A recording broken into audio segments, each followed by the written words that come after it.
j'ai donc choisi de travailler sur une telle thématique. Monsieur le Président, messieurs les membres du jury, il y a un constat. Malheureusement, ce n'est pas qu'on regarde sur la veille dit, qui est fait en Haïti par rapport aux médias.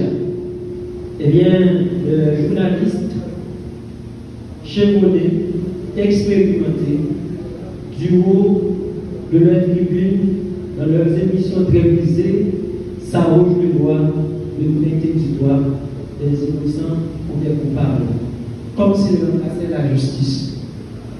D'abord, ce constat, Monsieur le Président, je suis interpellé et même choqué.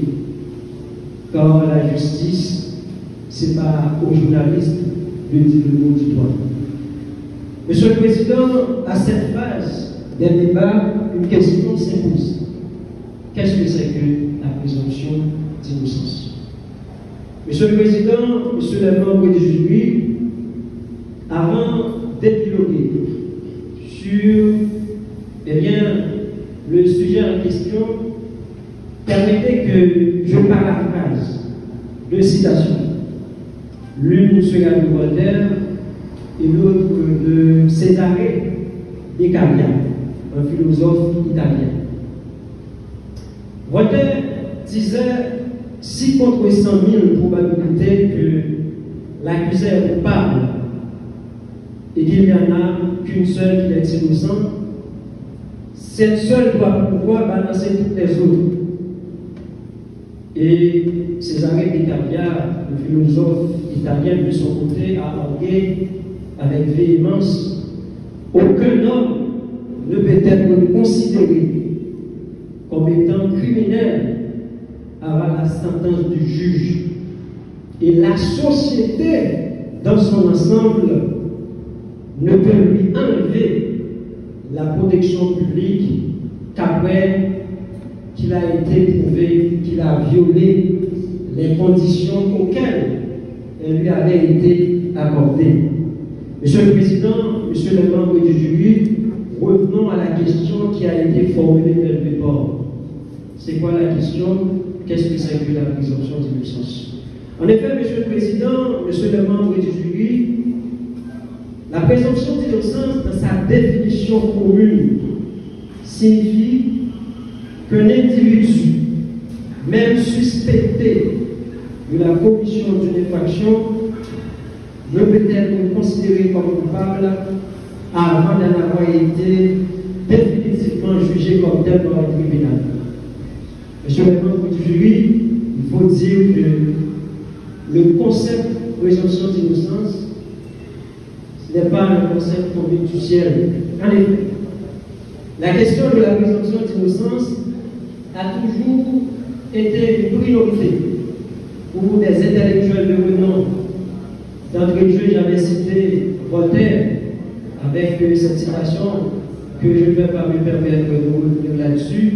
J'ai cité Beccaria et je pourrais citer Montesquieu à travers de l'esprit des lois qui est à dire: quand la justice n'est pas garantie, la liberté ne l'est pas non plus.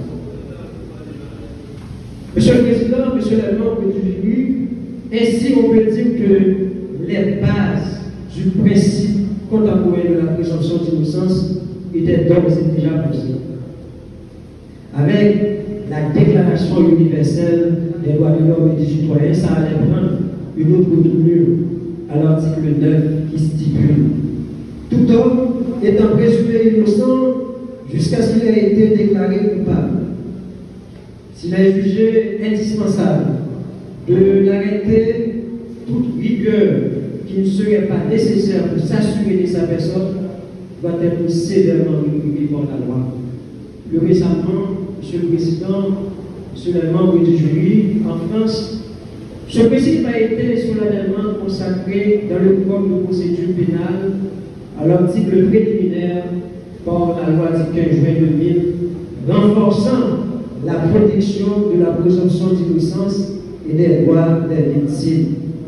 Il est par ailleurs nécessaire de préciser que le droit au respect de la présomption d'innocence figure également dans le Code civil, notamment à l'article 9-1. Et je cite: toute personne suspectée ou poursuivie est présumée innocente tant que sa culpabilité n'a été établie. Les atteintes à cette présomption sont donc prévenues, réprimées et réparées dans les conditions prévues par la loi. Monsieur le Président, Monsieur les membres du jury, à cette phase, je vais me permettre de vous dire que la présomption d'innocence implique deux choses.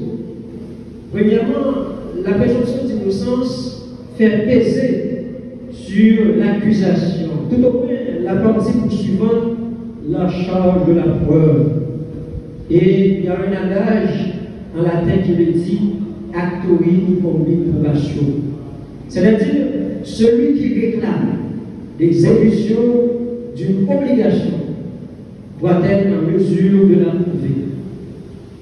Une deuxième chose que la présomption d'innocence implique, c'est bien, et là je dois citer cet adage, indubio pro eo, l'idée selon laquelle le doute doit nécessairement profiter à l'accusé.